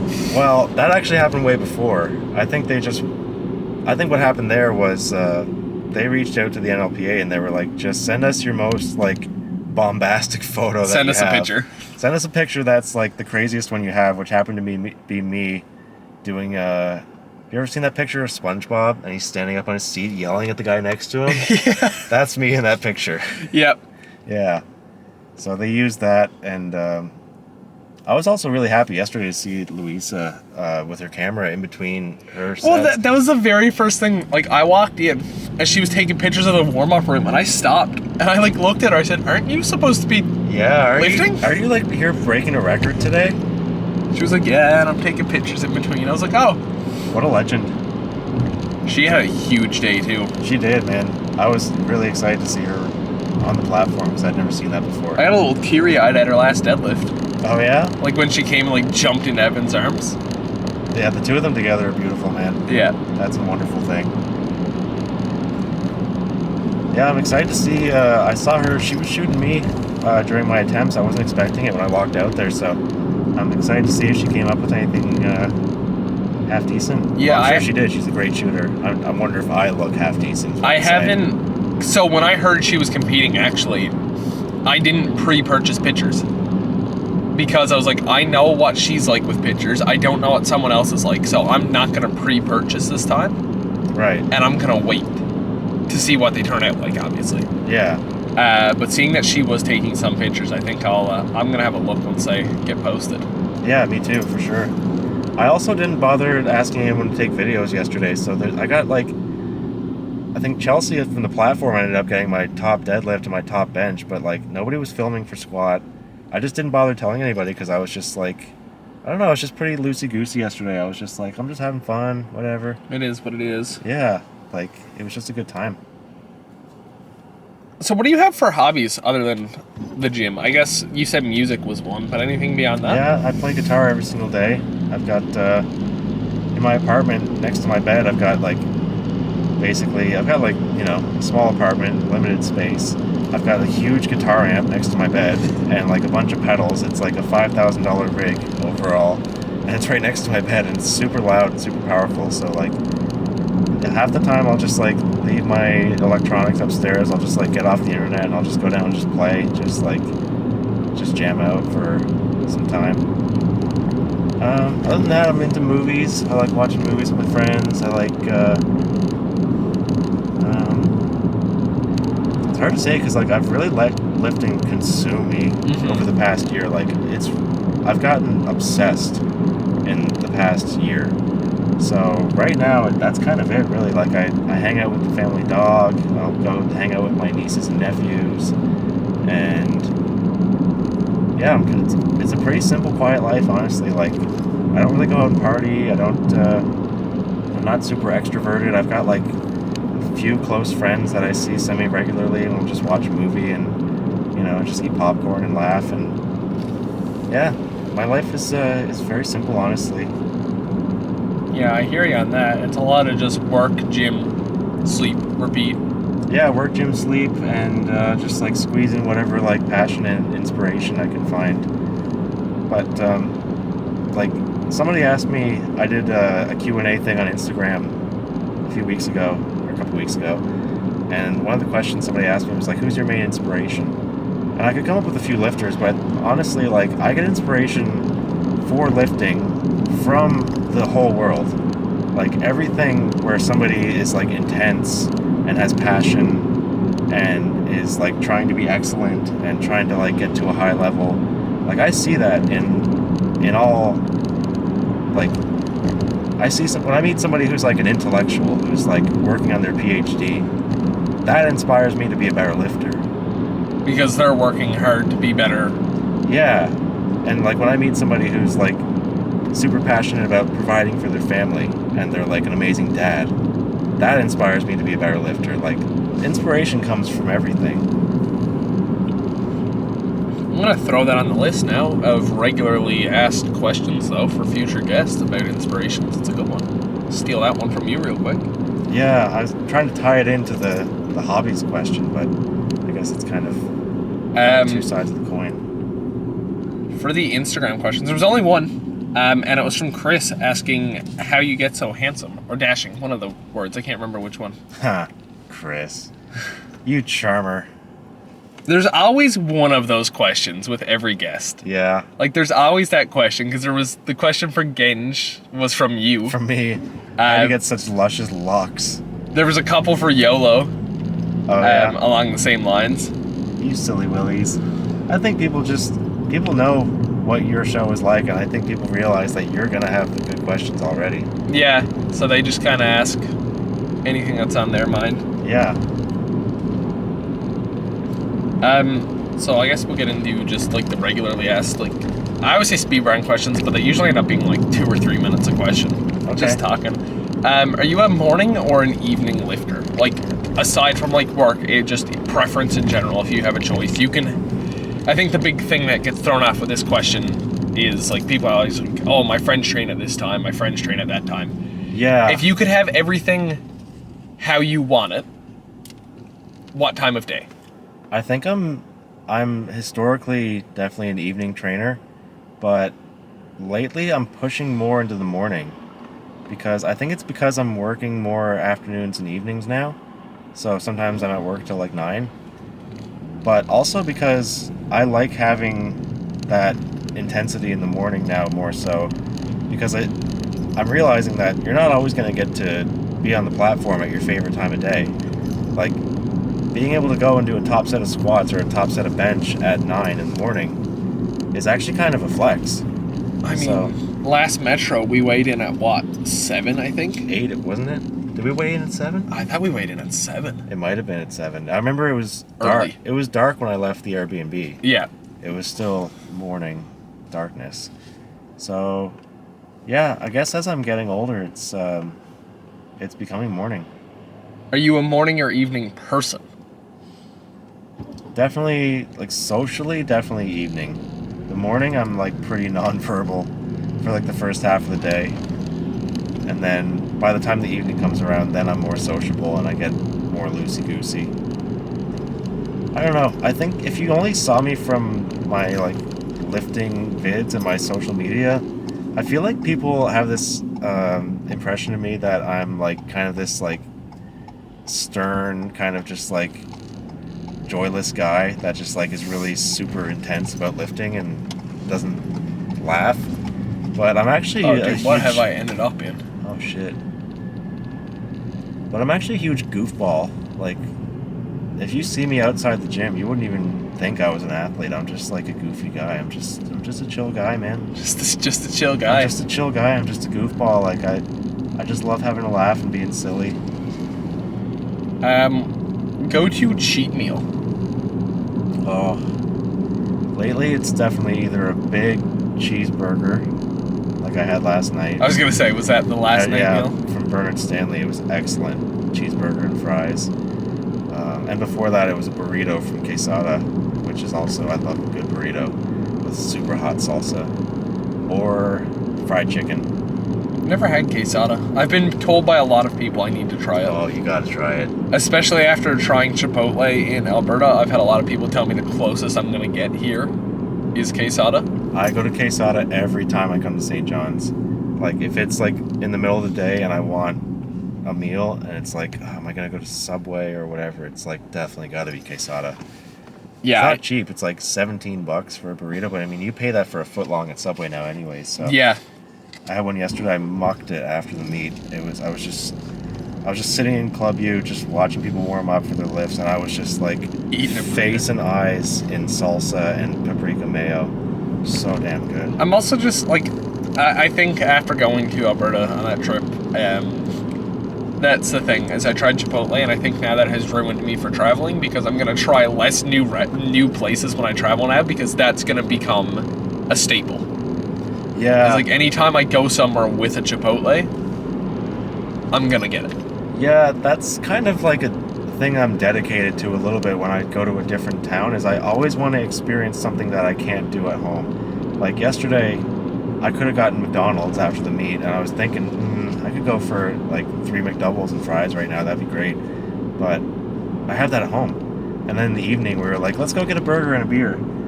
And some people were like, let's go to Boston Pizza. And I was like, we have that in Corner Brook, man. We got to do better. Let's go somewhere that you can only get if you're here. Look at that nice raven art on that electrical box. Yeah, like I That said, looks man. like my tattoo on my shoulder. I noticed that. You're like covered in tattoos. No, like your arm is, I should say. Yeah, I've got like a 3/4 sleeve, and then I've got a piece on my chest and a couple here and there. One of these days, my left arm has none because I'm saving it for one of these days. I want a full one-piece sleeve on the left arm. But that'll be when the time is right, because that's several weeks of commitment. And Yeah. might have to travel to do it as well. So. And also money. And shmoney, yeah. Big sleeve like that, big full color sleeve is probably $5 to $10. That's my issue with wanting to get my sleeve is I want an anime sleeve. Like just put a bunch of different like of my favorite anime characters and like inspirations and stuff. There's no one in the city that does. That was TK. Oh my god. In the green Bronco. Yeah. Wow. There was Bronco crew. There was nobody. Actually, it's funny. Both my coaches have had Broncos. Nice. That's a nice car. But yeah, the anime sleeve, like, there's no one really in Newfoundland that does like good anime style that I've been like suggested that people have given to me. So it's like trying to find someone. I'm probably gonna have to travel. And then the issue with traveling for a sleeve is the fact of either you have to tank through the pain and get it done in one go, or you have to try and get back there. Yeah, I'd say for a big color sleeve like that, you're probably going to want to, if you are traveling, it's going to be 2 trips, I think, because you're probably going to want to do lines on one Line trip, work one, and then come back for your color. Yeah. I'd say minimum of 2 trips. So, there's always a little hack if you find out who's doing the St. John's Tattoo Expo.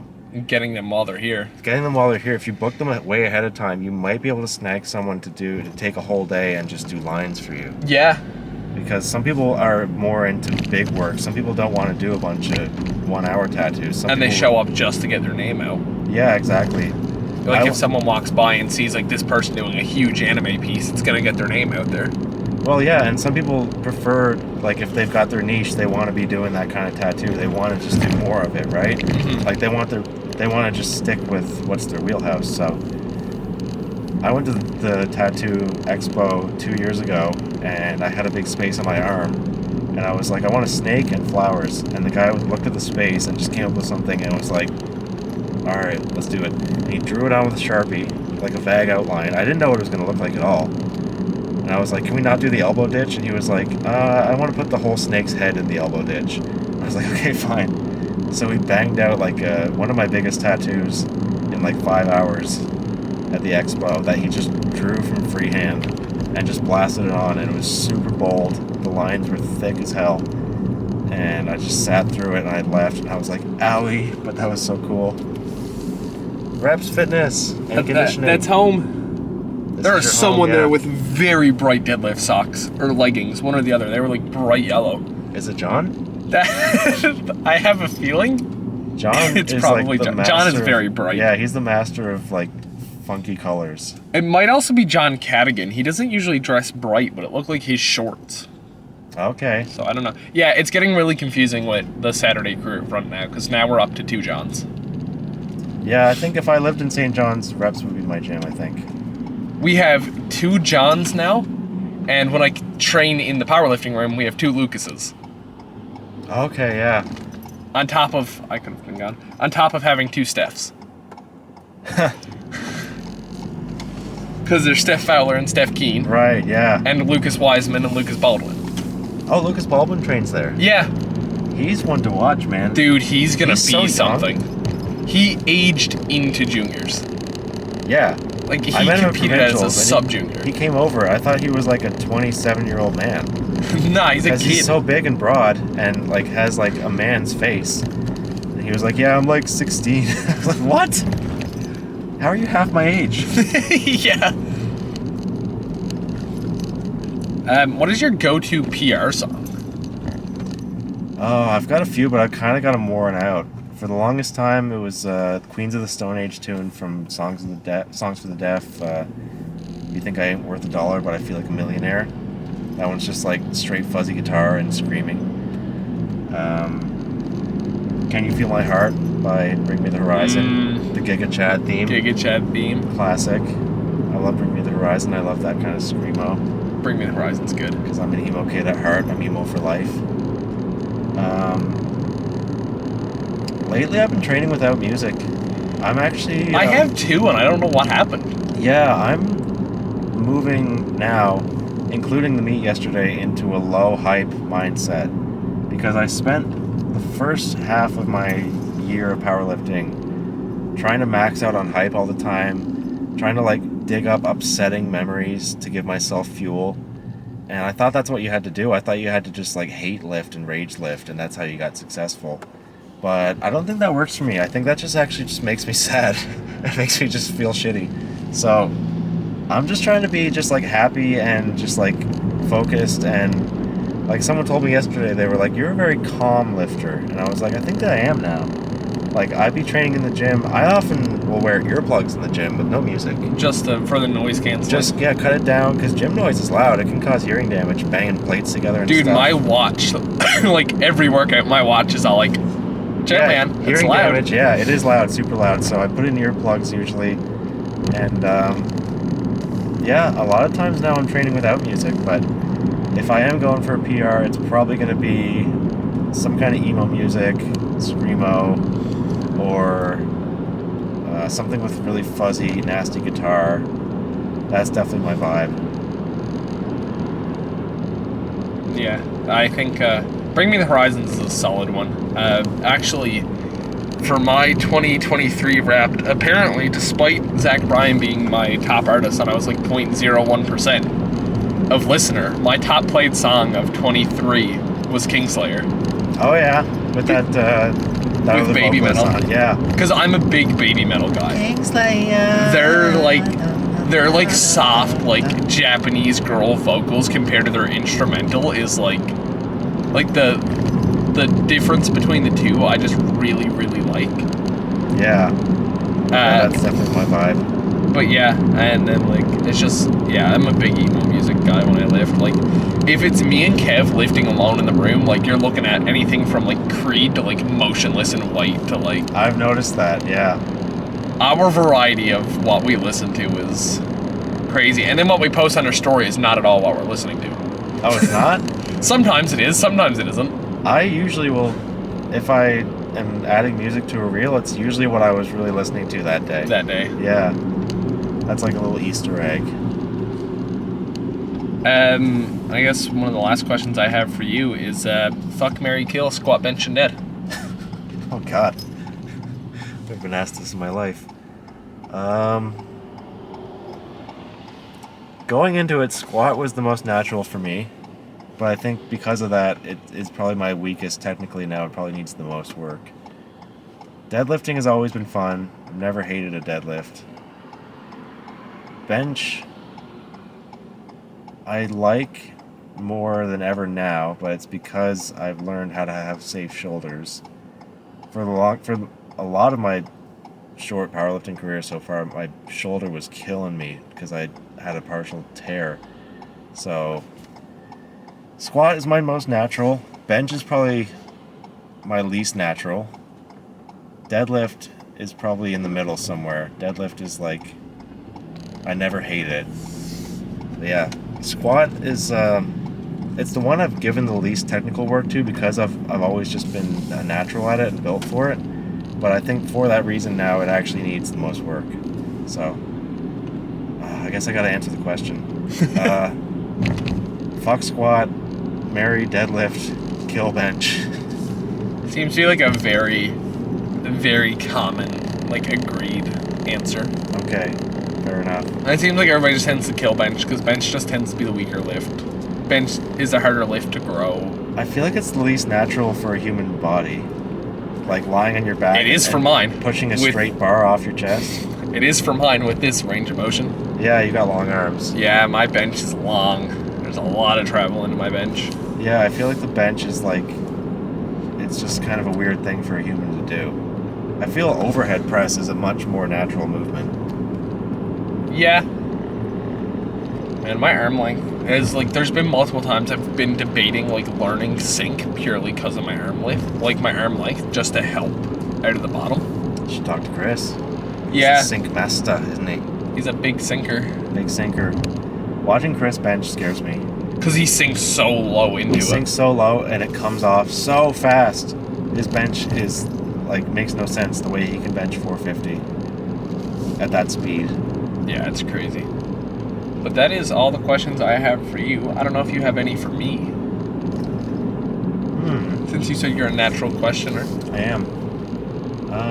I think I've used most of mine throughout because I've picked your brain a little bit. Who are you going to have on next? Next is Dryden. Nice, okay. After that, we're looking at probably Lucas because that'll be coming up on Nationals. Wow, I can't believe I got on before these two legends did. That's really like me. And then from there, I don't know. I know when I started the show, like a big thing I did was like, well, Kev was the first episode because the whole series was Kev's idea, and like we were just feeling out the format. And then I wanted Genge because Genge was just after coming off of 2 competitions, so I was like, I could talk on that. And then YOLO Competes Equipped and was also just after coming off a competition, so I was like, all right, I want that knowledge. And then from that, I was like, Chris is a coach. It'd be nice to have like a coach on to get their point of view on things. And then, well, you were more so like this isn't a chance I'm gonna get often because living on 2 different sides of the province. And then I wanted to do a best lifter episode, and then from that, I don't know. Like I'm sorry I wasn't the best lifter for you, Lenny. I wanted to do it for you. Damn. I just didn't have it on the day. So there's a running joke that I was never going to have Dryden on the podcast. Yeah? And I told him the only way I would is if he won. And then he turned around and he won. So when we were giving medals yesterday, I looked at him and I was like, man, I guess I got to have you on there now. Poor Dryden. Everyone's always squeezing him for more. Like, no, you can squat more. You can do more. I'm not doing this until you hit this number. But I guess it works for him. It's motivated him. Yeah, man. Good chat. Good chat. lifting yesterday. You too, man. We both were chasing a deadlift number that's like a round number. Yeah. That we were both obsessed with, and we both got it. That was my only second ever 500. Yeah. And it moved way better than the first. It did. It moved great. I've been wanting to get into the 600s for a few months now. I attempted it in the gym twice and failed it. And could have probably got it at the last meet and had to get it at this one. So had to unlock the 5 reds. It finally happened. It's a big lift, man. Back at you, man. When's the next meet for you? Probably provincials, I would say. Nice. I was debating provincials this year, but I think I'm gonna do provincials this year.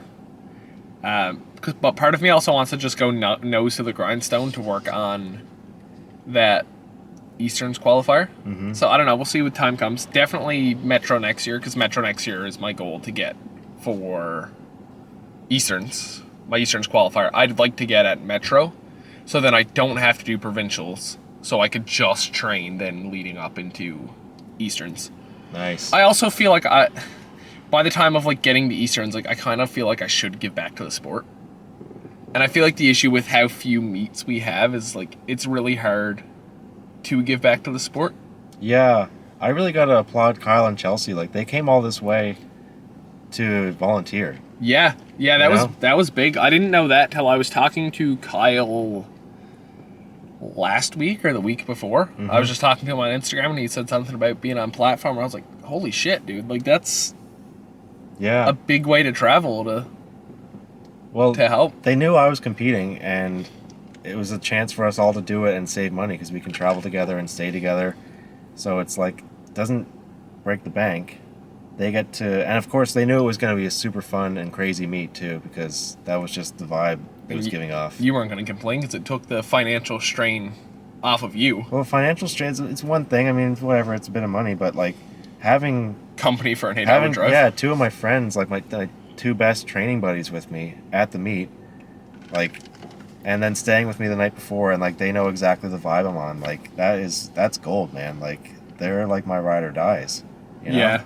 We were like always training together. Everybody seems to have that like section of powerlifting. Like even within like the team, like people are still kind of like have their groups. Yeah. Like it's like Lucas and Dryden and YOLO, or like me and Kevin John, and like everybody kind of has their group. Yeah, you find who you really vibe with, and you just like you get obsessed together, and you just like you lift together, you support each other. Exactly. Like, yeah, you learn how each other like how you move and how you like approach the weight and what your training's like, and like those people are like hold them close, man. Those are gold. Made some of the best friends I have. I talk to my powerlifting friends like more than I've talked to like outside of gym friends. Yeah. Like, since I started the sport. It's very much a split life, man. Like the powerlifting world is like if you know, you know. It's like you said, you live a double life. You do. It's everybody's got a secret identity. Like around this city, there's people walking around that have these like international records and acclaim. But if you see them in like the coffee shop, you see them in shop, Hobbies or something. Yeah, it's like you don't know. Like you don't. Do you know that's Tom Keane? Like people don't know. No. Yeah, but if you know, you know. If you know, you're like, holy shit. Yeah. It's Tom Keane. Yeah, it's Lucas Wiseman. Holy fuck. Yeah. Yeah. I think I also get kind of jaded to that being part of IBW is I'm like, oh yeah, shit. Oh man, these are big deals to some people. Yeah, and I see them daily. It's a celebrity thing for us, man. Like coming from the West Coast and like seeing everybody in one room. Whenever Lucas shows back up at the Y. Honestly, yeah, the vibe totally changes. Like the intensity just goes up. Like everybody's just suddenly becomes more curious and wants to learn things. It's like who you train with, the vibe changes Like, I still to this day have hit my biggest set of squats when I did 250 for 2 instead of just for 1. And it was because Lucas was standing behind me, hyping me up like I was Matt Genge or Chris Hammerhand. Like, he gave me that energy and he brought it out of me, you know? It's a real thing. It's always the joy of lifting with other people. Oh, yeah, man. Anyways, thank you for having me. Absolutely, dude. This was a blast, and I gotta Safe get travels. back to the West Get on the Coast road. now. Yeah. All right, man. All right, later on, man. See ya. I'll see you next week. Yeah.